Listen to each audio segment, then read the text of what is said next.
Shalom, shalom, bien-aimé du Seigneur, mon frère, ma soeur, que Dieu te bénisse. Je suis le frère Chris Roland Ouattara. Bienvenue à notre temps d'exhortation. Que Dieu te bénisse. Nous allons prier le Seigneur, nous allons nous recommander à sa grâce afin qu'il prenne le contrôle de toutes choses. Au nom du Père, du Fils et du Saint-Esprit. Dieu notre Père, nous nous confions à toi en ce jour et nous demandons ton assistance, nous demandons ton soutien. Nous demandons aussi ta protection. Nous prions par la même occasion pour tous ceux qui nous suivent, que ta main soit posée sur leur vie, que ta grâce aussi se conjugue pleinement dans leur vie, dans toutes les activités, qu'ils reçoivent en tout temps et en tout lieu ton assistance, ton soutien, ton appui et ton aide. Merci de demeurer à nos côtés. Merci de nous conduire sur ce chemin de foi. Merci d'être avec nous, de parler à nos cœurs. Que l'honneur et la gloire te soient donnés, toi qui es vivant pour les siècles sans fin. Amen. Au nom du Père, du Fils et du Saint-Esprit. Amen. Alors, que le nom du Seigneur soit béni pour l'occasion que nous avons. Voilà, nous voulons simplement donner toute la gloire au Seigneur parce que c'est grâce à lui que nous tenons, c'est grâce à lui que nous marchons, nous allons vers chaque fois quelque chose de nouveau. Alors, le thème de ce jour qui va nous conduire dans notre exhortation, c'est 10 choses qui annoncent un renouveau dans ta vie. 10 choses qui annoncent un renouveau dans ta vie. Nous allons lire un passage qui est tiré de Isaïe chapitre 43, le verset, à partir du verset 17. Nous pouvons même aller à partir du verset 16. Ainsi parle l'Éternel qui fraya dans la mer un chemin, et dans les eaux puissantes un sentier, qui mit en campagne des chars et des chevaux. Une armée et de vaillants guerriers, soudain couchés ensemble pour ne plus se relever, anéantis, éteints comme une mèche. Ne pense plus aux événements passés. Ne pense plus aux événements passés donc, et ne considérez plus ce qui est ancien. Voici, je vais faire une chose nouvelle sur le point d'arriver. Ne la connaîtrez-vous pas? Je mettrai un chemin dans le désert et des fleuves dans la solitude. Les bêtes des champs me glorifieront, les chacals et les autruches, parce que j'aurai mis des eaux dans le désert, des fleuves dans la solitude, pour abreuver mon peuple, mon élu. Le peuple que je me suis formé publiera mes louanges. Parole du Seigneur notre Dieu. Alors, nous sommes partis de Isaïe chapitre 43. Nous sommes partis du verset 16 au verset 21. Voilà. Donc, Isaïe 43, verset 16 à 21. 10 choses qui annoncent un renouveau dans ta vie. Bien-aimés, tous autant que nous sommes, nous aspirons à quelque chose de nouveau devant le statu quo du même emploi avec le même salaire depuis des années, devant le statu quo dans le foyer, dans nos activités, dans tout ce que nous faisons. Nous aspirons vraiment à quelque chose de nouveau. Nous voulons voir toujours le Seigneur renouveler sa grâce dans nos vies. Or, la Bible dit déjà en Lamentation 3 à partir du verset 22 au 23. Mais je vais traiter ce thème en 2 parties pour que nous puissions bien comprendre. Donc, à Lamentation 3, verset 22 à 23, les Écritures nous disent que les bontés du Seigneur ne sont pas épuisées. Ça veut dire qu'en ce qui concerne Dieu, il ne peut pas connaître un épuisement. Dieu ne peut pas dire les comptes sont à sec ou bien les caisses du ciel sont vides. Non, Dieu ne peut pas dire ça parce que ses provisions sont infinies. Sa grâce est infinie. Mais il ne demande qu'à déployer cette grâce dans la vie des hommes. Il ne demande qu'à manifester sa grâce dans la vie des hommes pour que le monde entier voit combien Dieu est bon. Vous savez, quand nous parlons de la bonté de Dieu n'est pas... Vous savez, si vous pouvez définir la bonté de Dieu, c'est que vous ne l'avez pas définie. Je le dis, écoutez-moi bien. Si vous êtes capable de définir la bonté de Dieu, c'est que vous ne l'avez pas définie. Parce que la bonté de Dieu sort du lexique de l'homme, du vocabulaire de l'homme. Elle explose tous les compteurs de mesure, on peut dire ça comme ça, des instruments de mesure de bonté. Non, on dit il est très bon, il est gentil, il est ceci. Dieu est infiniment bon. Bien-aimé, j'aimerais que tu comprennes que tout ce qui touche à Dieu ne peut pas être cerné pleinement par l'homme. Nous essayons tant bien que mal dans la révélation d'essayer de nous approcher de Dieu. Paul dit, nous voyons flou. Nous voyons flou. Et quand nous voyons flou, nous ne pouvons pas bien voir les contours. Nous ne pouvons pas bien voir les dimensions. Donc, tout ce qui touche à Dieu est forcément d'une envergure extraordinaire. La bonté de Dieu est tellement grande qu'un homme se met à se lamenter, à s'apitoyer sur son sort. Il est vraiment loin de saisir et de comprendre la bonté de Dieu. La bonté de Dieu est plus forte que tout ce qui existe. Voilà pourquoi la Bible dit qu'en toute chose, ne vous inquiétez de rien, mais en toute circonstance, faites connaître vos demandes à Dieu, accompagnées d'actions de grâce. Et la paix de Dieu qui dépasse tout ce qu'on peut imaginer, la paix de Dieu, la paix dépasse tout ce qu'on peut imaginer, gardera vos cœurs et vos pensées en Jésus-Christ. Bien-aimé, j'aimerais que tu comprennes une chose essentielle. Demeure en Jésus, demeure en Dieu. Tu vas avoir des choses qui vont te surprendre, des choses qui vont te dépasser, des choses qui vont t'étonner, des choses qui vont te bouleverser. Je parle de 10 choses qui annoncent un renouveau dans ta vie. La première chose, quand un renouvellement s'approche de la vie de quelqu'un, donc le renouveau déjà, nous voyons ici que c'est la manifestation de Dieu. Dieu est prêt à se manifester comme les gens n'ont pas encore vu. Vous voyez un peu, dans le sens de ce que nul œil n'a jamais vu, comme 1 Corinthiens 2, verset 9 nous le dit. Ce que nul œil n'a jamais vu, ce que nulle oreille n'a jamais entendu, c'est ce que Dieu a préparé pour ceux qui l'aiment. Est-ce que tu vois, bien-aimé? Ça veut dire que tu es un inventeur en puissance. Tu es un génie. Tu as quelque chose en toi qui ne dit pas son nom, que la science ne peut pas qualifier. Si ce n'est de mettre ça dans le contexte du génie, parce que le génie, ce sont des choses qui nous échappent. On dit que c'est du génie tout simplement. Bien-aimé, tu es un instrument de Dieu pour révéler sa gloire dans le monde. Donc il te faut un renouveau. Dans tes finances, dans ton travail, dans tes activités, dans tout ce que tu entreprends, il te faut un renouveau. La première chose, pour que le renouveau soit actif, le premier signe qui annonce que bientôt il y aura un renouveau, Dieu vous envoie la soif de sa présence. La soif de Dieu est le premier signe annonciateur d'un renouveau dans ta vie. Qu'est-ce que nous voyons en Isaïe 41, à partir du verset 16? Qu'est-ce que la Bible nous dit? Nous allons saisir cette parole rapidement. Tu les vanneras avec le vent, tu les vanneras, et le vent, nous allons partir pour faire plus vite, nous allons partir à partir du verset 17. Les malheureux et les indigents cherchent de l'eau, il n'y en a pas. Leur langue est desséchée par la soif. Moi, l'Éternel, je les exaucerai. Moi, le Dieu d'Israël, je ne les abandonnerai pas. Je ferai jaillir des fleuves sur les collines. C'est parce qu'il y a eu la soif. C'est parce que les gens mouraient de soif. L'eau dont Dieu parle ici, pour irriguer le peuple, pour irriguer le désert, c'est l'eau de sa présence. C'est l'eau de sa grâce. C'est l'eau de l'esprit. Qu'est-ce que nous voyons donc? Il dit, les langues sont desséchées par la soif. Moi, l'Éternel, je les exaucerai. Moi, le Dieu d'Israël, je ne les abandonnerai point. Donc, il dit, je ferai jaillir des fleuves sur les collines et des sources au milieu des vallées. Je changerai le désert en étang. Waouh, quelque chose de nouveau. Et la terre aride en courant d'eau. Et je mettrai dans le désert le cèdre pour qu'il ait cette manifestation glorieuse de Dieu où nous voyons le cèdre même dans le désert. L'acacia, le buis, l'orme, tout ce qu'il faut, l'olivier dans le désert. Il a fallu qu'il ait la soif. La soif est le premier facteur qui déclenche le renouveau dans la vie de quelqu'un. Il n'existe aucune nouvelle manifestation de Dieu sans une soif préalable.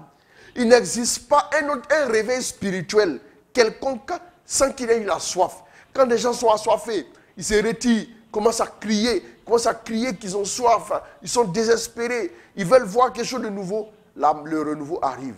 Le premier signe, c'est la soif de Dieu. Le psaume 63 nous le dit si bien. Le psaume 63 nous parle d'un homme qui était un amoureux infaillible de Dieu, un amoureux intarissable de Dieu, un amoureux inconditionnel de Dieu. Il dit, au psaume de David, lorsqu'il était dans le désert de Juda, dans le désert encore une fois, il dit, oh Dieu, tu es mon Dieu, je te cherche, mon âme a soif de toi, mon corps soupire après toi, dans une terre aride, desséchée sans eau. Ainsi, je te contemple dans le sanctuaire pour voir ta puissance et ta gloire. David ne voyait que de nouvelles choses dans sa vie, tout simplement parce qu'il avait soif. Le premier signe qui annonce un renouveau, c'est quand un homme commence à avoir soif, le renouveau n'est pas loin. Bien-aimé. Donc, le deuxième signe qui annonce un renouveau dans la vie d'une personne, c'est la prière. C'est la prière. Quand un homme volontairement se met à prier, il se met à prier, automatiquement, il est en train de faire quoi? Il est en train de préparer sa vie à expérimenter de nouvelles choses. Le renouveau n'intervient pas quand il n'y a pas de prière. Voyons un passage très important d'Isaïe. Isaïe, chapitre 38, nous allons partir à partir de quel verset? Voilà, à partir du verset 1er. En ce temps-là, Isaïe 38, à partir du verset 1, en ce temps-là, Ézéchias fut malade à mort. Fut malade à la mort. Le prophète Isaïe, fils d'Amos, vint auprès de lui et lui dit, ainsi parle l'Éternel, donne tes ordres à ta maison, car tu vas mourir et tu ne vivras plus. Mes amis, est-ce que quelqu'un qui a déjà une maladie mortelle, a-t-il besoin d'une prophétie encore pour mourir? A-t-il besoin d'une prophétie encore pour aggraver son cas? Bien aimé, quand quelqu'un est malade à l'extrême, c'est vers Dieu qui se tourne. Mais si le malade même qui a la maladie incurable reçoit un prophète qui vient maintenant lui dire que tu vas mourir, ça veut dire que non seulement la maladie est mortelle, mais Dieu lui-même a dit ça n'est fini d'Ézéchias. Il n'y a plus rien pour Ézéchias. C'est terminé pour Ézéchias. Même si Dieu, même si les hommes ont dit, vous savez, souvent les hommes disent pour certaines personnes que c'est fini. Mais Dieu n'a pas encore dit que c'est fini et ces personnes sont découragées. Et regardez même le cas d'Ézéchias, avant qu'on puisse lire la suite de l'histoire. Nous voyons déjà qu'il reçoit, non seulement il est malade, et puis de deux. Un homme comme Isaïe, dont la parole s'accomplit à coup sûr, vient encore donner une prophétie pour dire tu vas mourir. C'est comme si, est-ce qu'on peut mourir deux fois? C'est comme si notre ami Ézéchias allait mourir et encore mourir même. Vous voyez un peu? Son cas était fini. Il n'y avait plus rien pour lui. Mais qu'est-ce qui va se passer, bien-aimé? Donne tes ordres à ta maison parce que tu ne vivras plus. Donc, ça veut dire que la meilleure chose qu'on pourrait faire pour lui, c'est de l'avertir pour qu'au moins il ne soit pas surpris. Voilà. Donc, Ézéchias tourna son visage contre le mur et fit cette prière à l'Éternel. La prière a changé le cours des événements pour Ézéchias. La prière, a tout de suite créé un renouveau. Un renouveau dans sa vie. Donc, il fit cette prière. Oh Éternel, souviens-toi que j'ai marché devant ta face avec fidélité et intégrité de cœur et que j'ai fait ce qui est bien à tes yeux. Ézéchias répandit d'abondantes larmes. Ézéchias répandit d'abondantes larmes. Puis, la parole de l'Éternel fut adressée à Isaïe en ces termes.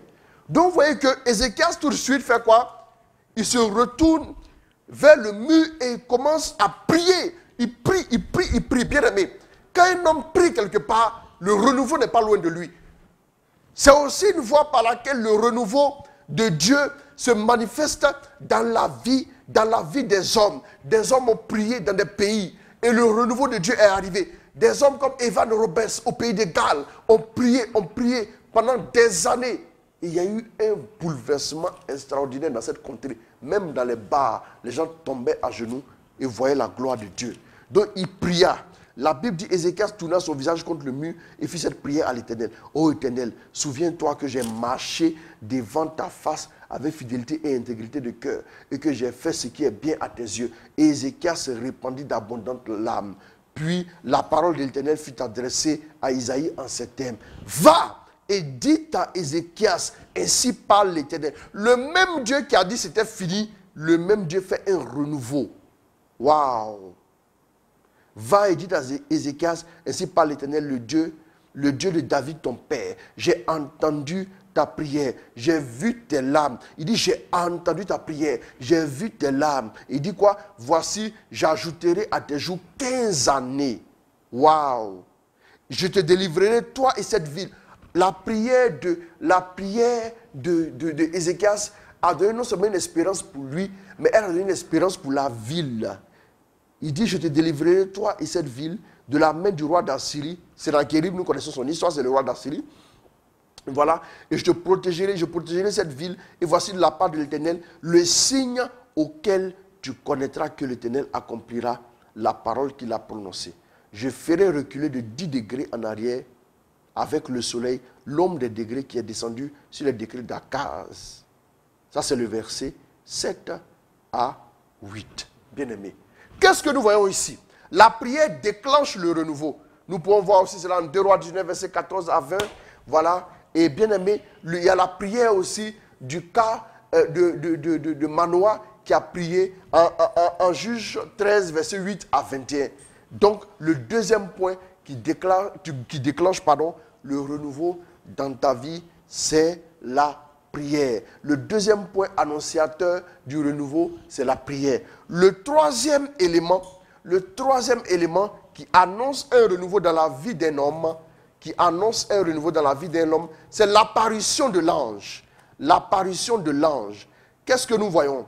Nous voyons que en Josué chapitre 5, le verset 13. Josué chapitre 5, le verset 13, qu'est-ce que nous voyons? Au moment où la bataille de Jéricho a approché, nous avons l'histoire des murs de Jéricho qui sont tombés en Josué 6. Mais avant que les murs de Jéricho ne tombent en Josué 6, il a fallu que quelque chose se passe en Josué 5.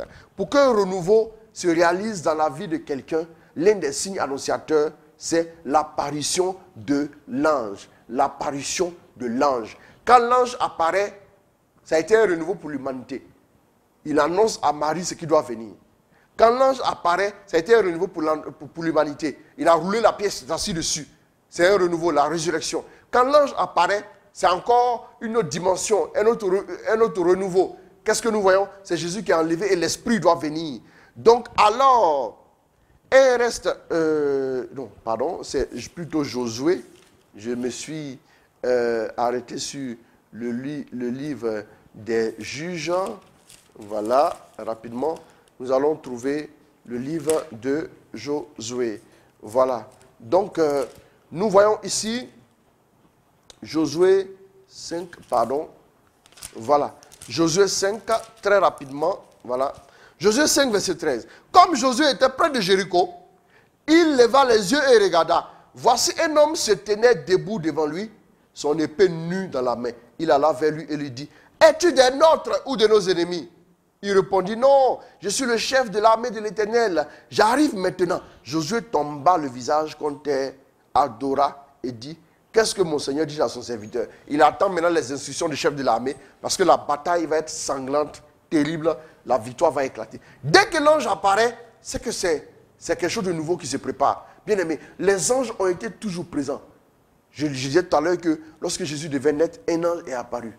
Et pareil, lorsque l'ange est apparu aussi, nous voyons en Jean 1, verset 51. Voilà, Jésus va encore parler de l'ange qui apparaît. Quand vous commencez un moment, vous avez l'impression que partout où vous passez, vous êtes comme annoncé. C'est comme si vous arrivez quelque part et on annonce plus ou moins que vous êtes là et on vous laisse passer. Il y a des ouvertures qui se font, c'est l'ange qui est devant vous. Il y a un renouveau qui arrive dans votre vie. Jean chapitre 1, le verset 51. Et il lui dit, en vérité, vous verrez désormais le ciel ouvert et les anges de Dieu monter et descendre au-dessus du Fils de l'homme. Donc, et qu'est-ce que nous voyons? Le verset qui suit, c'est le deuxième chapitre de Jean maintenant qui commence. Nous voyons 3 jours après, il eut des noces à Cana. La Bible dit 3 jours après, pourquoi? Quand on dit 3 jours après, ça veut dire l'événement indicateur, l'événement qui influence ce qui se passe maintenant et ce qui s'est passé il y a 3 jours. Donc il y a 3 jours, il dit, vous verrez désormais les anges monter et descendre au-dessus du Fils de l'homme. Qu'est-ce que nous voyons? 3 jours après, c'est les noces de Cana. Jésus change l'eau en vin. Pour que quand l'ère des miracles arrive, le renouveau pour les miracles arrive, il faut que l'ange apparaisse. Les anges apparaissent. Et nous pouvons voir aussi en Matthieu 4, verset 10 à 11, quand les anges maintenant apparaissent pour servir Jésus lorsqu'il finit au désert. Donc, bien aimé, le quatrième élément qui nous situe sur le fait qu'il y a un renouveau qui se prépare dans la vie de quelqu'un, le quatrième élément, c'est la prophétie. La prophétie, où nous pouvons aussi dire l'intervention prophétique. La prophétie, chaque fois qu'un renouveau arrive, il y a toujours une prophétie qui annonce le renouveau. Quand vous commencez à recevoir des prophéties, ça veut dire qu'un renouveau se prépare pour votre vie. Nous allons lire un passage qui est tout simple. Dans le livre d'Isaïe, Isaïe a tellement prophétisé de belles choses. Et ces choses-là sont arrivées. Oui, vous voyez, il dit tes enfants viendront, et ainsi de suite. Il a donné tellement de prophéties. Mais nous allons dans cette première partie, nous arrêter au 5e point, mais nous sommes au 4e point. Et nous allons maintenant voir ce que Isaïe nous dit. Isaïe chapitre 7, le verset 14. C'est pourquoi le Seigneur lui-même vous donnera un signe. Voici, et c'est la prophétie, voici, la Vierge deviendra enceinte, elle enfantera un fils. Bien-aimé, là où il y a des prophéties, ça annonce toujours quelque chose de nouveau. Dieu a encore prophétisé par le même Isaïe, en Isaïe 43, le verset 19, nous l'avons lu comme texte de base. Qu'est-ce qu'il dit? Il dit, voici, je vais faire une chose nouvelle sur le point d'arriver et ne la connaîtrez-vous pas? Je mettrai un chemin dans le désert et des fleuves dans la solitude.